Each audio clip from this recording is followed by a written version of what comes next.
Sometimes the beauty is so great in the produce department that I can't stand it. It's like my heart is just going to cave in. You know, Chuck, you keep this up and it's your head that's going to cave in. Hi, Mr. Brown. It's beautiful, isn't it? You're shooting video of fruit. Oh, vegetables, too. Did you see these cauliflowers? Yeah. So pure. I saw some of those. So... I got to ask you a question. Why? Because they won't last, and I want to remember everything. Then pickle them.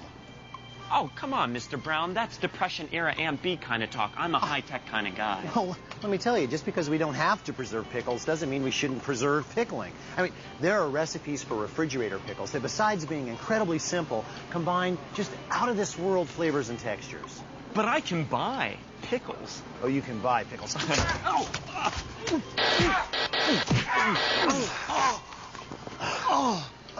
That hurt, Mr. Brown. That's for your own good, Chuck. Hey, no, I like your camera. Nice resolution.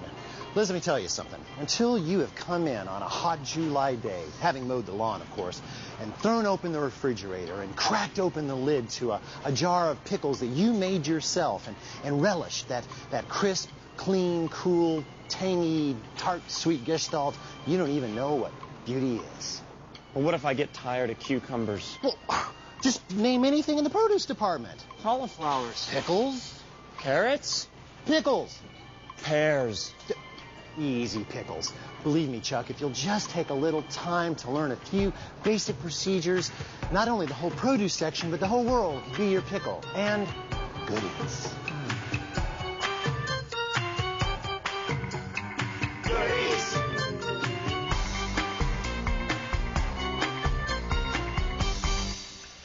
On a hot day in Virginia, I can think of nothing more comforting than a fine spiced pickle brought up trout-like from the sparkling depths of the aromatic jar kept below the stairs of Aunt Sally's cellar. Or so wrote Thomas Jefferson. You know, many of the mamas and the papas of this fine country shared our third president's pickle passion. George Washington, John Adams, Dolly Madison, Elvis Presley, all major pickle heads. The king, in fact, liked his dills deep fried. And lest we forget, those peerless pickled pilgrims, the Pennsylvania Dutch, didn't come up with their concept of the 7 sweets and sours until after they settled on these shores. So, how is it that America the melting pot became America the pickle crock? I'd love to tell you, but I'm not a fermentational historian, and neither are you. There is no such thing. Well, you can't blame a guy for trying. When the huddled masses started flocking to America, they wanted to bring a taste of home. And no taste of home is more portable than a pickle. So the Koreans brought kimchi, and the Indians brought chutney, and the Germans brought sauerkraut, and the Chinese brought pickled vegetables. Oh, by the way, the Chinese learned to pickle vegetables from the Tartars. The Tartars? Yes. I guess that's why tartare sauce always has pickles in it. That's what they say. And pickles also help stave off scurvy, you know. Ah, a potentially deadly disorder caused by an acute deficiency of vitamin C. During Columbus's time, in fact, it was the leading cause of death among sailors. Speaking of Columbus, have you ever heard of Amerigo Vespucci? Oh, sure, the famed cartographer of Seville, known for his early maps of the North American coast. Started out as a pickle merchant. Get out of here. Really? He supplied Columbus with pickles, and they end up naming a whole country with them. Which one? His name was Amerigo. Put it together, big guy. I guess it's safe to assume that there were pickles pre-1492? Oh, yes, but for that you must go to Egypt. Oh, bother.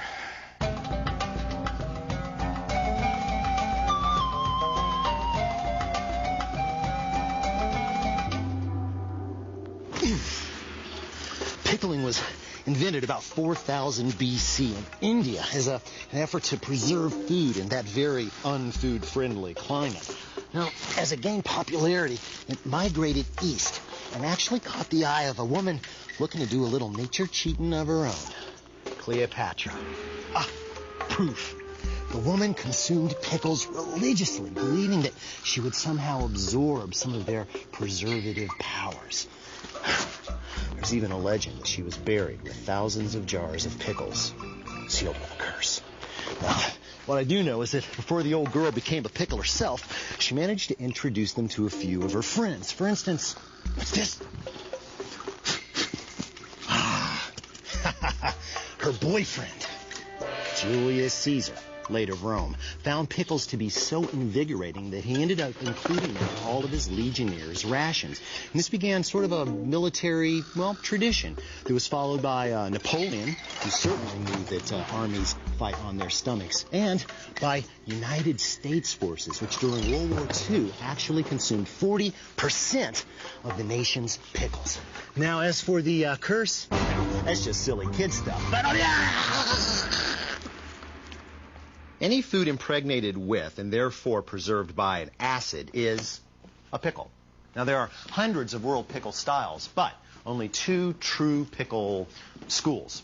Now, fermented pickles, such as kimchi, sauerkraut, and kosher dills, derive their particular piquancy from naturally occurring bacteria, which migrate into their brine and produce lactic acid. Now, this lactic acid also serves as a kind of microbial bouncer, preventing other less friendly bacteria from crashing the crock, so to speak. Now, these pickles are easy to make. They're sublime to eat, but they do require about the same level of maintenance as an ant farm, which is more than some people can handle. For them, there's infused pickles. In the infusion method, you bring the acid to the party instead of waiting on a billion bugs to produce it. Down pickle. Then all you have to do is bring said acid to a boil, add whatever flavors you want to bring to the party, and the acid charges rapidly into the target food, rendering it a pickle in hours or days. Up pickle. Instead of weeks or months like fermented pickles. Now, let's meet the acids.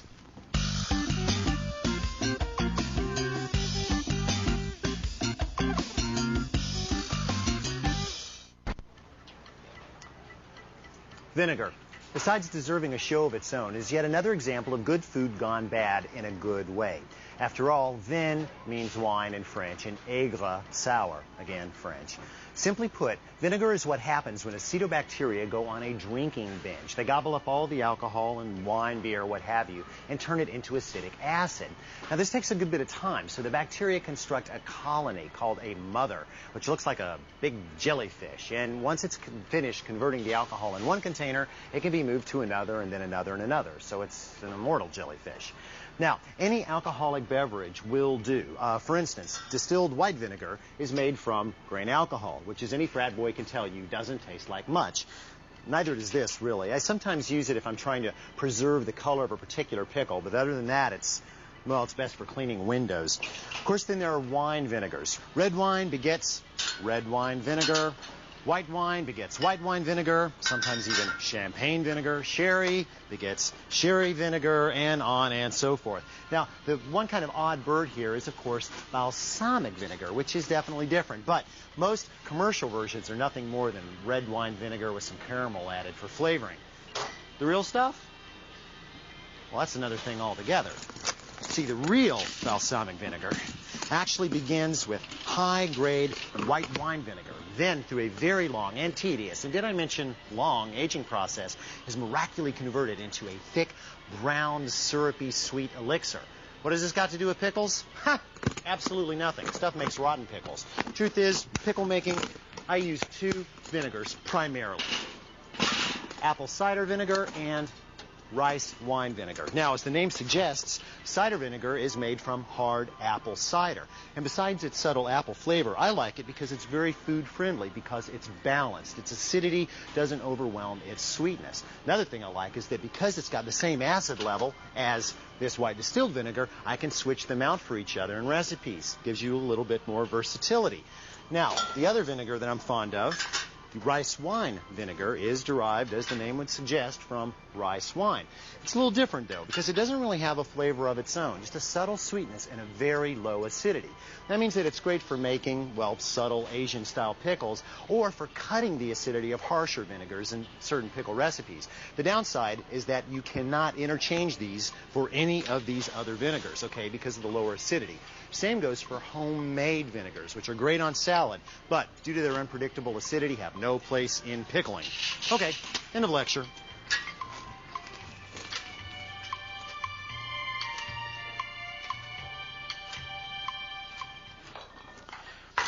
As Caesar's legions knew all too well, pickles can be produced with straight vinegar. They taste something like this.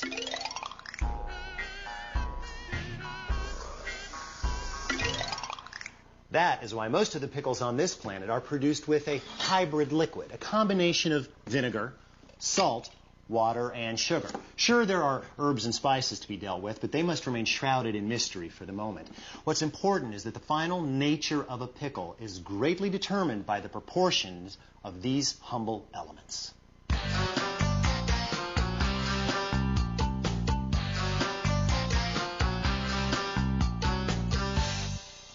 For instance, let's say that each of these sterilized jars contains half an onion sliced thin and 2 medium cucumbers sliced thin with either a knife, a V-slicer, or a food processor.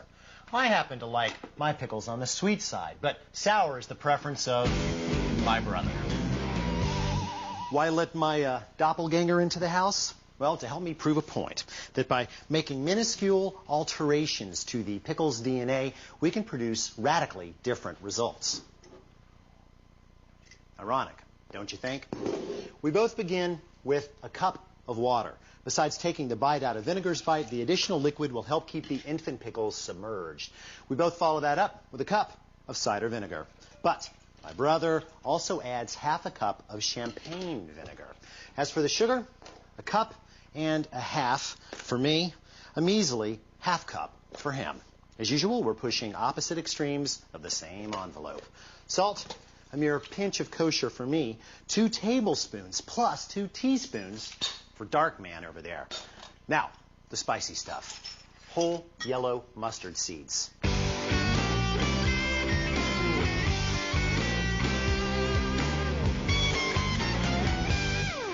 The sweets get half a teaspoon, the sours a whole teaspoon. For color and flavor, ground turmeric.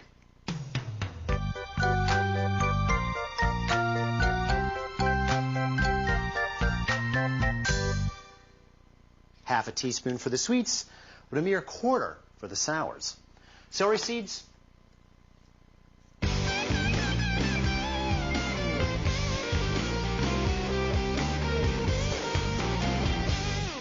half a teaspoon for me, a full teaspoon for him. Same goes for the pickling spice. A teaspoon for him, a half for me.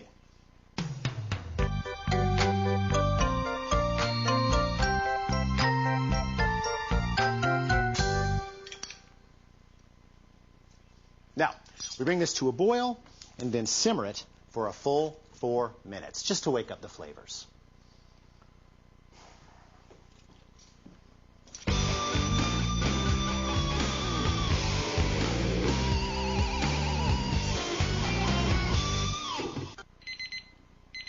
Four minutes of TV time is up. It's time to pickle. Oh, I forgot. BA over there likes to add 4 cloves of garlic, crushed, straight to the jar. Can we do this now? Thank you. The trick now is to pour very slowly and very, very gently over the pickles. Now, in about half an hour, you may notice that they have shrunk up enough to take a little bit more of the liquid. But for now, just bring it right up to the top.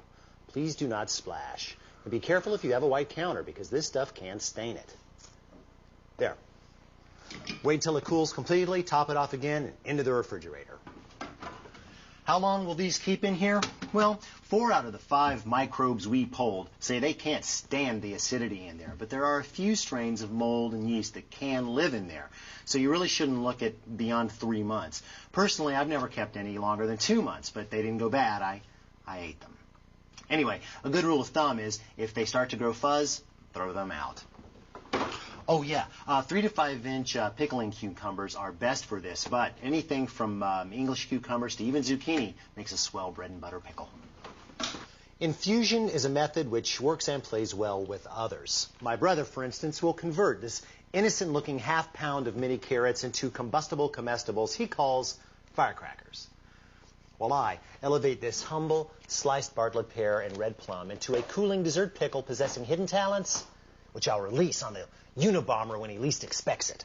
We start, as before, with a cup of water and a cup of sugar. Now, since I'm building a subtle yet sweet pickle, a cup of rice wine vinegar will be pressed into service, while my brother, who can't even spell subtle, goes with a cup and a half of cider vinegar. Boil them if you got them.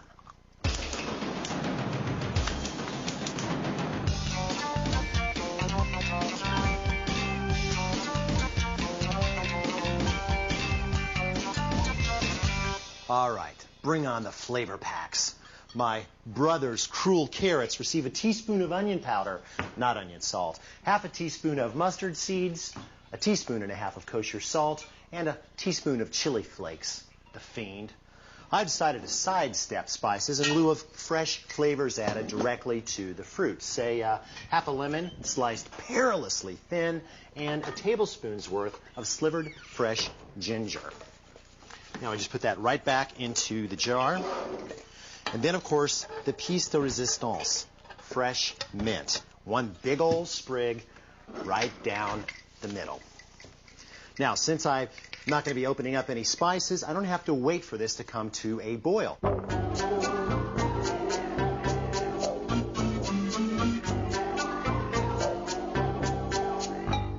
It only has to be hot enough to melt the sugar. So, pour just as we did before, nice and slow and all the way to the top. Now let this cool down for an hour to two on the counter, then refrigerate for 2 days to a week before enjoying, either alone or with ice cream, heck, even angel food cake. Now, why a hot infusion? A hot infusion speeds the pickling process, but cold infusions have their uses too. Take, for instance, cauliflower. I mean, come on, let's be honest. Cauliflower just doesn't taste like much. That's one of the reasons it makes great pickles, curried pickles, no less.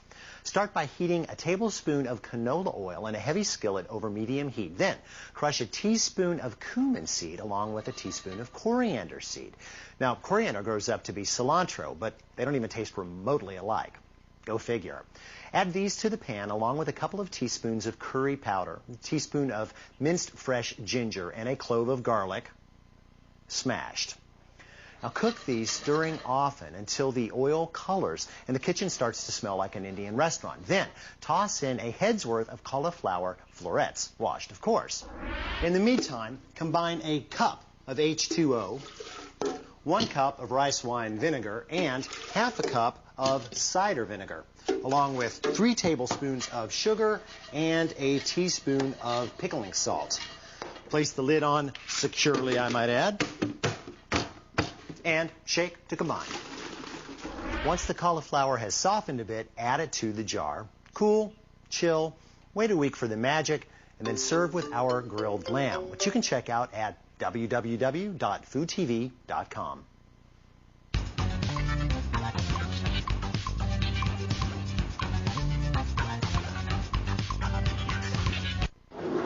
While we're on the subject of pickling salt, it's important to note that it is chemically identical to kosher salt. They are both pure salt. Neither has any iodine added or any anti-clumping agents. But there is a distinct physical difference. Pickling salt is a much finer grind than kosher salt, and that is relevant to the cook. For instance, pickling salt is great on popcorn. Kosher salt isn't. Pickling salt will clump up like a rock on a very humid day. Kosher salt won't. Pickling salt dissolves quickly and cleanly in cold liquids, like our brine over there. Kosher salt only melts in very, very hot liquids. And last but by no means least, any given volume of pickling salt weighs about 1/3 more than the same amount of kosher salt. For instance, say that you've got a recipe that calls for a 1/4 cup of pickling salt. You think, well, it's no problem. I don't have any pickling salt hanging around the house, so I'll use the same amount of kosher salt. Well, believe it or not, that is a problem, because guess what? That's not apples to apples. In fact, if you have a recipe that calls for a teaspoon of pickling salt, you need to use a teaspoon and a half of kosher salt.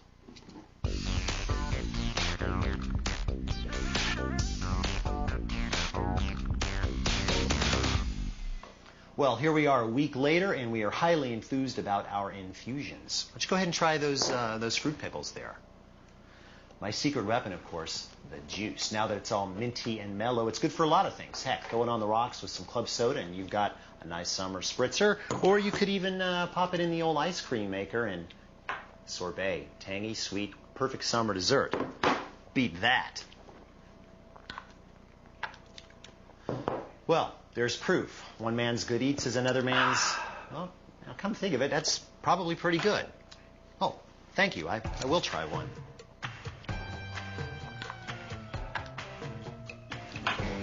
See you next time on Good Eats. Well, now that's what I call good eats.